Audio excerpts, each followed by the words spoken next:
তার মানে আসল শয়তান তুই, এ কথাই বলছে আদিত্য রুডির শার্টের কলারে ধরে। বিস্তারিত জানতে দেখতে থাকুন বন্ধুরা। অনুরাগের ছোঁয়ার আগামী পর্বে আমরা সবাই দেখতে পারবো সিসিটিভি ফুটেজ দেখে সন্দেহ হয় আদিত্যের রুডির উপর।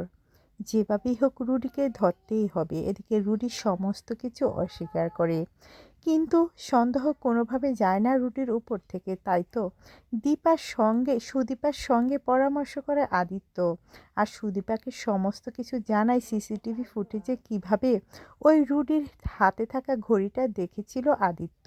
এদিকে সুদীপারও সন্দেহ জেগে যায় ভিতরে আরও বেশি আদিত্যের কথাগুলি শোনার পর। তারপরেই দেখা যায় রুডিকে হাতে নাতে ধরার জন্য, আরও প্রমাণ জোগাড় করার জন্য উঠে পড়ে লাগে সুদীপা ও আদিত্য। শেষ পর্যন্ত সমস্ত প্রমাণ জোগাড় করে রুডিকে হাতে নাতে ধরে ফেলে অনুষ্ঠানের দিনে। আদিত্য বলে, তার মানে আসল শয়তান তুই। এই যে দেখ সিসিটিভি ফুটেজ, যেটা দেখে তো রুডি কি করবে না করবে কিছুই যেন ভেবে পায় না। অন্যদিকে দেখা যায় রুডি মনে মনে ভাবতে লাগে, আবারও আমার জীবনটা শেষ হতে যাচ্ছে এই সুদীপা ও আদিত্যের হাতে।